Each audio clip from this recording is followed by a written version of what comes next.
Hey everybody, Dr. Chris Dost here. Welcome back to my channel, Biblical Languages and Literature. In this video, we're going to be talking about stative verbs in Biblical Hebrew. Before we get started, I just want to thank you for supporting this channel. Your supporting me enables me to keep producing these videos for you. All right, let's get to it. In this video, we're going to be looking at the syntax of stative verbs. How are stative verbs used in context, in other words? And this video is just going to focus on the suffix conjugation. Now, before we proceed, I need to just clarify what I mean by certain terms. So I use suffix conjugation, which other grammars call katal forms.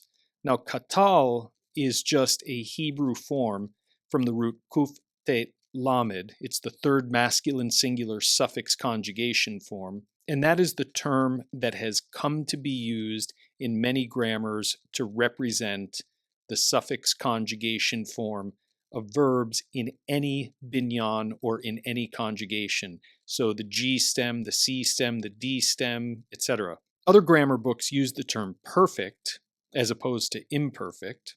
I prefer to use the term suffix conjugation, however, because it is just descriptive of the morphology of the forms. They are forms of the verb that have suffixes applied to them. Perfect is more of an aspectual term, and suffix conjugation verbs are not always perfective in nature, and therefore it's an incomplete description of what they are. And to refer to them as katal forms, I prefer not to use Hebrew paradigm forms because many of these verbs do not morph according to the strong verb paradigm.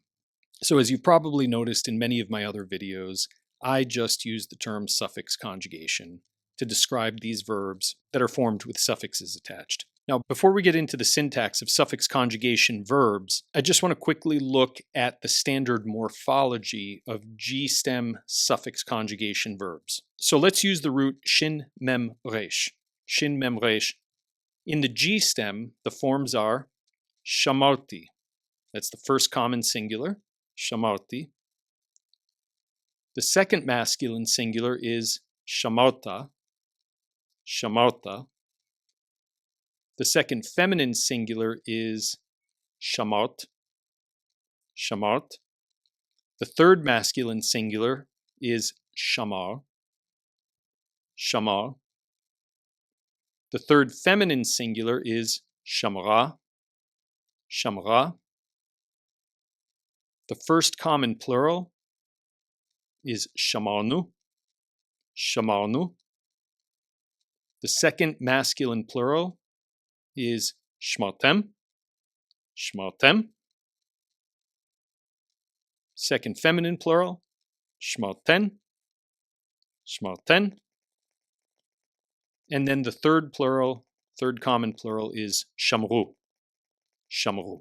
Now, to put it simply, stative verbs are verbs that describe a state of being rather than an action that the subject completes. So one example of this is the verb kaved, from the root kaf, bet, dalet, which means it is heavy or he is heavy. Now, one of the things you may notice right off the bat is that the vocalization pattern, the vowel pattern for kaved, is a little bit different than for most other third masculine singular suffix conjugation verbs. The most common vocalization pattern for strong verbs in the suffix conjugation is kamatz in the first syllable, patach in the second syllable. Kaved, however, has the kamatz in the first syllable, but a tzere in the second syllable, in the theme position.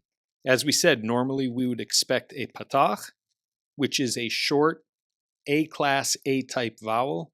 Instead, what we get is tzere, which is a long I-class E-type vowel, kaved. Now, in the derived stems, the D, the rounded D, the C, the rounded C, the N, and the T stems, there is one vocalization pattern for strong verbs. However, with the G stem, there are three common vocalization patterns.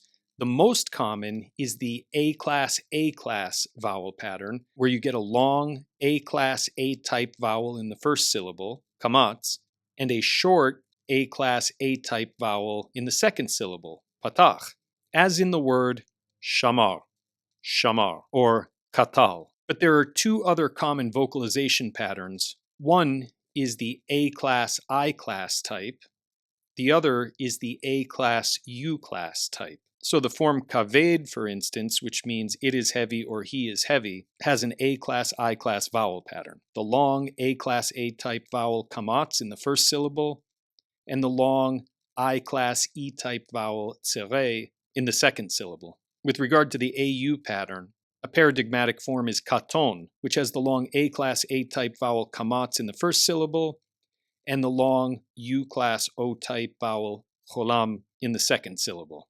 Now, verbs with the AI and AU vowel patterns in the G stem tend to be stative verbs. And one of the things that we find with stative verbs in Hebrew is that oftentimes they fundamentally deal with the present tense. And this is because, based on what we know of, say, the Akkadian language, where the suffix conjugation is an inflected or conjugated adjective, at least originally, well, Hebrew does the same thing. So, for instance, kaved, with the exact same spelling in Hebrew, is also an adjective meaning heavy. It can also mean oppressing or weighty, heavy, thick, sometimes dull or unresponsive. So it's interesting that this form can function as an adjective and be inflected as an adjective, but it can also function as a verb and be inflected as a verb. That being said, let's look at a few examples of kaved and other suffix conjugation forms functioning as stative verbs. Now, sometimes suffix conjugation verbs functioning as statives deal with past time. First one we'll look at is 1 Samuel 5:11. 1 Samuel 5:11, and we'll just read the last part of the verse, beginning from Ki Haita. It says, Ki Haita mehumat mavet b'chol ha'il, kavda me'od yad ha'elohim sham, which literally means there was a panic of death or consternation of death. We might take this as deadly consternation or deadly panic. So there was a deadly panic in all the city, bechol ha'il. Kavda me'od yad ha'elohim sham. The hand of the Lord was very heavy there. So kavda is vocalized as a third feminine singular suffix conjugation form. If it were an adjective, it would be kveda, which would be different. The reason the verb is in the feminine singular, is because yad is the subject. So yad ha'elohim, the hand of God, was very heavy there. Kavda me'od sham. And that is a state in the past. Let's have a look at a few examples of present tense suffix conjugation verbs functioning as statives. Jeremiah 44:4 says, Va'eshlach alechem, I sent to you, Va'eshlach alechem et kol avadai hanviim, all of my servants, the prophets. Et kol avadai hanviim. Hashkem v'shaloach lemor. Persistently, you might say. This is something we can't translate literally. Persistently saying, lemor, al na ta'asu, don't do, et davar ha'toeva azot, this abominable thing, asher saneti, which I hate. Saneti comes from the verbal root sin nun aleph. There is an AI vowel pattern, kamatz tsere, and of course we have the personal suffix, tav yud. I hope you'll forgive me for this brief interruption. I just want to direct you to my Patreon page where you can watch the unabridged version of this video and all of my other videos as well. When subscribers support me on Patreon, it enables me to keep producing these videos for you. All right, let's get back to our video. Do not do this thing, asher saneti, which I hate. And it's pretty clear from the context that God's attitude towards davar ha'toeva azot, this abominable thing, is ongoing and therefore present. So the suffix conjugation verb here is translated in the present. Saneti, I hate. Let's have a look at Genesis 18:12 through 13.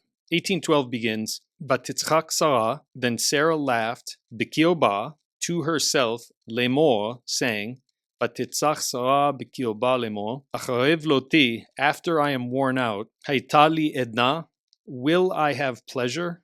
Interesting that the suffix conjugation verb hayita is translated in the future. But after I'm worn out, will I have pleasure? Vadoni zaken, while my husband, or while my lord, if you will, is old. Zaken, zayin kuf nun. And you could take zaken as a masculine singular adjective. and read it as a verbless sentence, my lord is old, or as a third masculine singular suffix conjugation stative verb. The argument in form of the latter interpretation is that in the very next verse, verse 13, we're going to see this same verb used in the same context, and it is